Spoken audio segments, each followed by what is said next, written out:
はい、じゃあ、金子でございます。ということで、今日なんですけども、ファミリーマートの方に来ましたら、僕初めてこれ発見して、こちら、じゃん。備蓄米でございます。いろいろ話題の備蓄米ですけど、僕は備蓄米初めて食べます。で、普段僕は、いいお米の方をいただかせていただいておりまして、結構こだわりもあるんですよ。本当に玄米から精米して、精米したら冷蔵庫に入れて、冷蔵庫もしかも米専用の冷蔵庫、10度ぐらいの、それに入れて、精米したら必ず2週間以内で食べきるぐらいの、そのぐらいお米にすごくこだわりを持ってる人間でして、特に僕の好きなブランドは命の一っていう粒の大きな品種のお米が大好きなんですけど、今日はね初めて備蓄米食べてみたいと思います。これもね精米時期ここ書いてありますね。2025年の8月上旬と書いてあります。今発売日が8月の中旬なので、もう本当に精米したてみたいな感じですね。で2キロでねお値段が750円とかそのぐらいだったと思います。700円台でした。まずちょっと匂いを嗅いでみましょうか。匂いは普通ですよ。コイン精米所の匂いですね。粒もねこんなに意外と綺麗ですね。今回ちょっと本当に忖度なしでレビューしたいなと思います。ほんでね、この備蓄米っていうのは2年ぐらい前のお米なんですかね。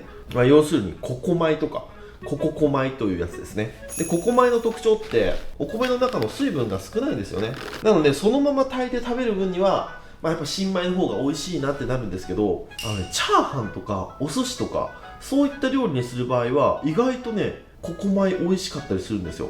僕のよく行くねちょっといいお寿司屋さんもあえてココ米を使ってるっていうお寿司屋さんありますからね。でもその代わりそのお寿司屋さんはもみ殻付きのまま保管して2年間熟成させてとかもうすごいこだわりなんですけど、でココ米はお寿司に向いてるかなって思いますんで、今日はこちらの備蓄米を使ってマグロの握り寿司作っていきたいなと思います。マグロもねいいマグロを買ってきましたんで後でお見せします。でその前にまずこちら備蓄米浸水しましょうか。動画の途中でおはようございます。今月もやってきました気まぐれごちそう便紹介コーナー。じゃん、生ズワイガニむき身セットでございます。こちら容量なんと750入ってます。ほんで生食 OK なんですよ。取れたてを急速冷凍してるんでお刺身でもいただけるということでございますよ。こちらハーフカット仕様になってますんで焼きガニとかにも使えます。今日はね生食でいただきたいなと。簡単ケジャンみたいなやつをサクッと作ってみたいなと思います。タレを作っていきましょう。分量は酒1、みりん2。こちらを火にかけてアルコールを飛ばします。でそこに醤油2、そして昆布を入れて旨味を引き出す。僕はここに柚子をちょっとすります。でここチョキンと切っちゃえばでかいでしょう。さすがに1日とか漬け込むと辛くなっちゃうんでおすすめは10分から30分ぐらいですね。はい、そしたら10分ほど浸かりましたらこちらをお皿に盛り付けていくと、この浸かり具合です。それではいただきます。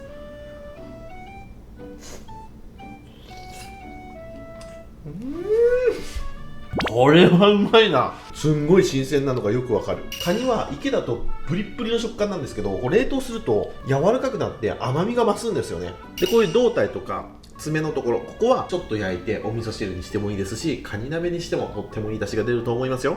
こちらのセットなんと9月新規入会で980円でお届けということになっております。ぜひこの機会に気まぐれごちそう便入会の方ご検討よろしくお願いします。そしてなんと9月も開催しますよ、裏金子道具店。8月に池袋のポップアップで開催してもう大好評だったあの商品がやってきます。ぜひ気まぐれごちそう便入会の方はね、今回も裏金子道具店ぜひ覗いてみてくださいね。詳細は金子道具店の SNS で随時更新していきますので、そちらの方チェックしてみてくださいね。それでは動画に戻します。じゃあお米の洗い方、僕がいつも家で洗ってるお米の洗い方ですね。今日は3合炊きましょう。1杯2杯3杯と。そしたら蛇口の出方をシャワーにしてこうやって洗います。ここで水は溜めないで水圧だけで洗っていく。一番最初の洗い汁は流水で流すイメージですね。あんまり手でゴシゴシやらずに水圧とお米との摩擦でこうやって洗っていく感じですね。はい、 OK ですね。そしたらお水に浸して、これ冷蔵庫で20分ぐらい浸水します。はい、では冷蔵庫で20分浸水しました。お米が膨らみましたね。そしたら水から上げて少し10分ほど水を切っておきます。はい、では10分切れましたらお鍋に入れてき定の量より少し少なめのお水、これで炊き上げていきます。でも本来ならここに少しだけこの梅酢ですね、梅とお塩でつけて、でこの梅から上がってきた梅酢、これを小さじ1ぐらい少し入れてあげるとお米も日持ちしやすくなるし、多分皆さんが言われる匂いっていうのも、多少はね消えるんじゃないかなとは思うんですが、僕は初めて食べるのであえて入れずに今日は炊いていきます。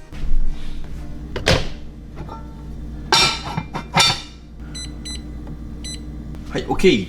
そしたらすし酢を作っていきましょう。大体お米1合に対して 30cc ぐらい僕は使いますので、合わせず 100cc 作っておきましょう。今日はマグロなので赤シャリベースでいきたいなと思います。こちらみつかんさんの山吹、こちらの赤酢を、70cc ぐらいで、残りの 30cc はこちら米酢ですね、千鳥、これ使っていきます。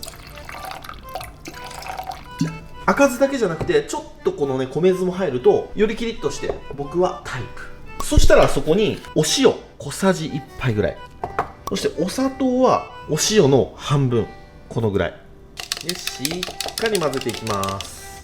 はい、これですし酢の完成。冷蔵庫で冷やしておきましょう。はい、でご飯を炊いている間にマグロですね。で今日のマグロが1週間前に市場で買ってきたマグロでございます。で市場で買ってきたシーンがこちら。これはカナダのめちゃくちゃいいっすね。あるで200キロぐらい。200キロ。腹紙はこれ入っちゃってますもんね、予約が。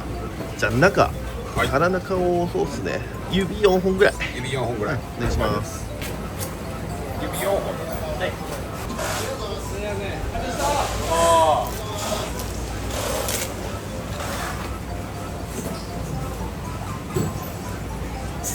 カナダってたまにね、赤身がね、養殖臭いやつがあるんですけど、これ全然変な味なかった。試食済みで、はい、そして買ってきた当日にある程度こういう感じで赤身を分けて軽くトリミングして、成形しておきました。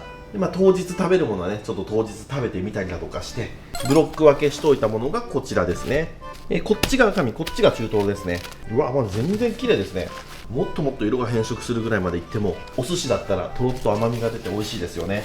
で中トロは結構熟成に耐えれるんですけど、赤身はですね意外と熟成にそこまで向いてなくて耐えれないんですよね。赤身は今日こんなもんっすね。まだもうちょっとペーパーとか変えればいけるかなって感じですけど、赤身はどうしてもねこうくすんできちゃってね、ちょっとね臭くなってきちゃうんですよね。なので僕はトロの部分はマックスそうだな30日ぐらいまでかな。で赤身は10日ぐらいまでって感じで食べてます。この魚の熟成って本当に人によってやり方が全然違いますんで一概には言えないんですけど、僕はマグロは今のところそんな感じでやってます。でまた面白いもんでね、このマグロっていうのは個体によって熟成できるできないがねしっかりあります。巻き網漁で取れたマグロはやっぱり熟成さすと弱いですね。やっぱり釣り物でなおかつ船上でしっかりと血抜きして鮮度がいいものは熟成すると持ちますね。でもそれも全部が全部その熟成に向く個体ってわけじゃないんですよね。マグロの熟成は本当に奥が深い。まだまだ勉強中。これだからこの魚って面白いんですよね。正解がねないんですよ。じゃあまず赤身いきますね。赤身ここに血合いがこう入ってますので血合いを取っていきます。できるだけひとたちでギコギコせずにシュッと。ここはフライ。ちょっと残っちゃったね。でこの赤身とか中トロでもそうなんですけど、こう血合いのここ一発目、ここがね味が濃くてうまいんですよ。血合い岸って呼ばれる部位なんですけど、血合いに面してるここです。ここめっちゃうまいですよ。マグロのうまみが濃くて最高です。ここもらいましょう。ここですね、一発目。こうおろした時に表面が赤くて中がちょっと黒いじゃないですか。この傷んでるわけじゃなくて、この黒いところまだ発色しきってないんですよ。なんで黒いんですよね。なんで冷風に当ててあげるとこの周りの赤っぽい色に変色します。しっかり発色してくれます。ちょっとこのブロックはまた後日にしましょうか。あんまねこういうタイプのキッチンペーパーでやるより、これちょっとリードっぽいキッチンペーパー、これでくるんであげて、でグリーンパーチ、このよく見る緑色の紙でこれで包んで、でラップをして、僕は1度から3度ぐらいの冷蔵庫に入れて保管してます。家庭用の8度からこの10度ぐらい、それもよく頻繁に開け入れする冷蔵庫だとものすごく傷みます。だから家庭でマグロ熟成するのはちょっと難しいですね。パーシャルだったらいけるかもしれません。魚の熟成は温度が大事。さあ、そしたらマグロですね。中トロいきましょうか。中トロはここもらいましょう。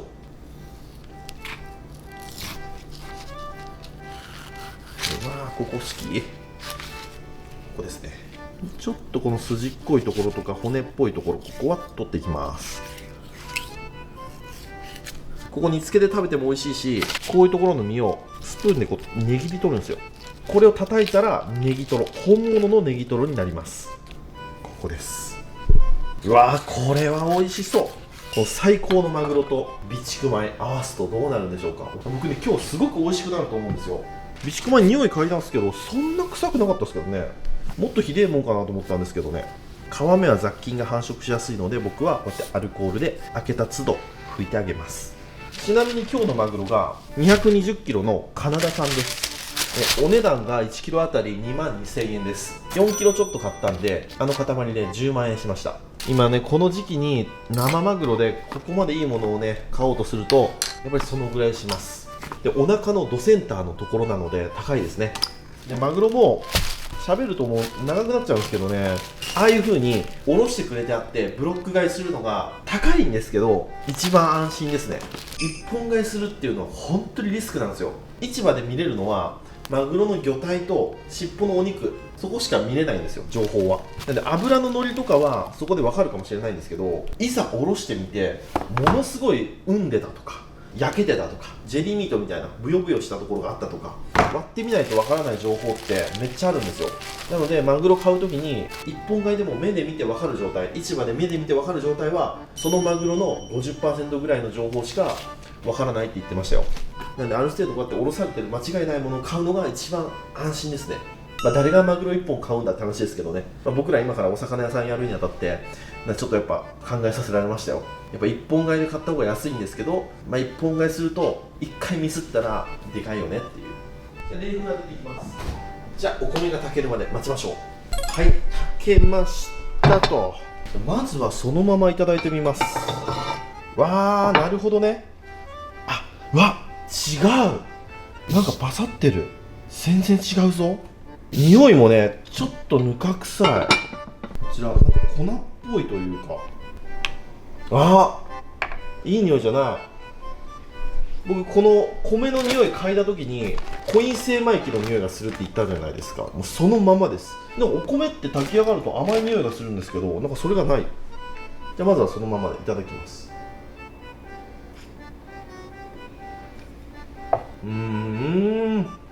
あ、でも美味しい。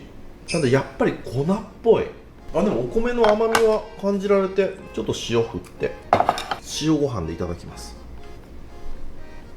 あー、うわ、こんな違うんだ。これ普段のお米がどれだけ美味しいのをいただけてるのかってめっちゃわかりますね。梅干し、自家製梅干しでいただきます。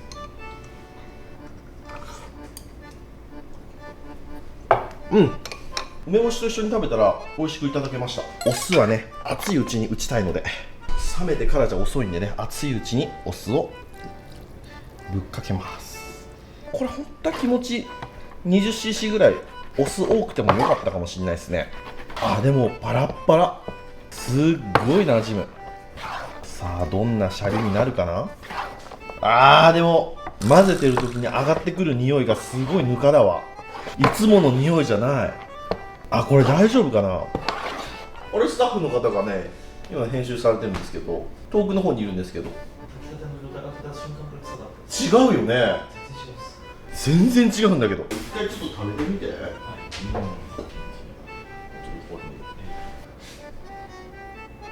正直美味しくないです。なんか粉っぽい聞いてた意味が分かる。粉っぽい。あ、ちょっとまだだよ。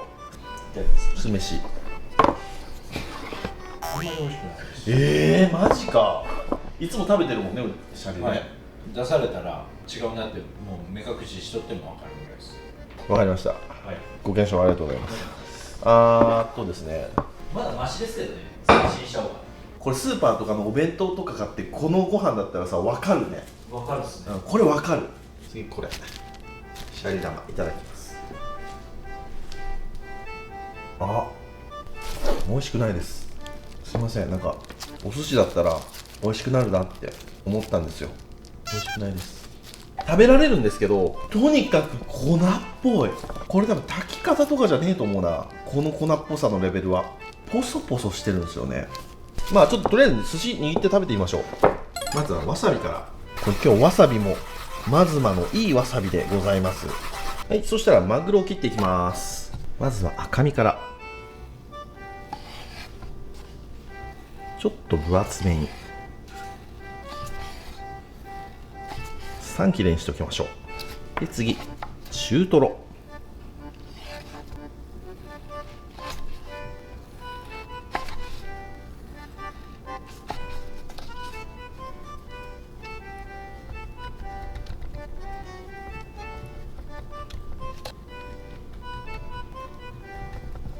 今日は全部に切れ込み入れていきます。でこのお寿司のネタも何でもかんでも切れ込みを入れりゃいいっていうもんでもないんですよね。切れ込みが入ってるイコール高級っていうイメージがあるじゃないですか。でもね、切れ込み入れすぎることでふにゃっとするような食感になっちゃうネタもありますし、これもねいろいろあるんですよ。お店ごとにこだわりありますよ。ではね、握っていきます。今日は手ずするのがめんどくさいのでニトリル手袋を使わせていただきます。ニトリル手袋を使いますと、あら不思議、手に米がひっつかないんですよ。まずこうやって空気を入れて反転させて寄せる。で形を整える。反転させて寄せる。形を整える。でこうやって上にお米がいかないように僕は親指をここに添えてあげる。はい、こんな感じでどんどん握っていきます。今日はちょっとシャリ大きめでいきますね、あえて。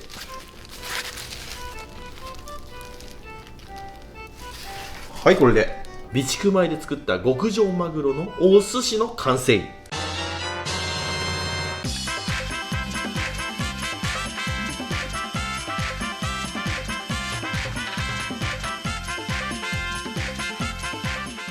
はい、じゃあ完成。いただきます。今日は立ち食い寿司スタイルでいきます。まずお醤油をぬりぬり。ではまずは赤身の方からいただきます。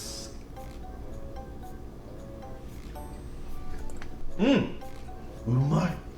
うわ、赤身の血合いしうまっ。味が濃い。酢飯に至ってはまあやっぱり微妙。もうちょっとやっぱ水分が欲しいですね。寿司酢があんまり効いてない。もうちょっと寿司酢を入れてもいいですね。備蓄米はいつもの 1.5 倍ぐらいの量を入れてもいいかもしれませんね。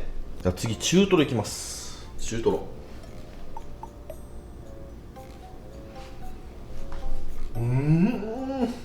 うわー、中トロうまっ。これ中トロの香りが素晴らしすぎて備蓄米のぬか臭さ消してますね。これはいけますね。うちのスタッフにも握ろう。これ備蓄米の中トロ、わさびない。いただきます。まあ、正直な感想で。米がボソボソです。そうだよね、はい、ネタもめっちゃうまいです。ネタめっちゃうまいよね。香りがいいよね。ということで、検証結果、備蓄米はお寿司にはあまり向いてなかったと。まあ僕のね、ちょっと水加減とかいろいろあるかもしれませんけど、まあ、いつものように炊いてこんな感じだったんで、絶対に水の分量とかはいつもより変える必要があるんだなと思いました。いやでもこれ違うんですよ。これまずくはねないんですよ。全然いただけるんですけど、これなんでだろうな。これ品種がコシヒカリじゃないのかな。複数原料米って書いてあるんで、いろんな米が混ざっとんかな。なんか僕初めて食べました、こういう感じのお米。いやこれ多分チャーハンだな。でもチャーハンにしても僕分かると思う。お値段で割り切って食べるんならいいなと思いましたね。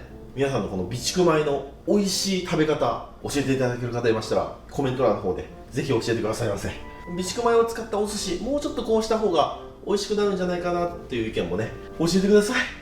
難しかった。意外と強かった備蓄米。はい、というわけで今日はね、ちょっとお飲み物なしですけども、こういう検証動画でございました。はい、ご視聴ありがとうございました。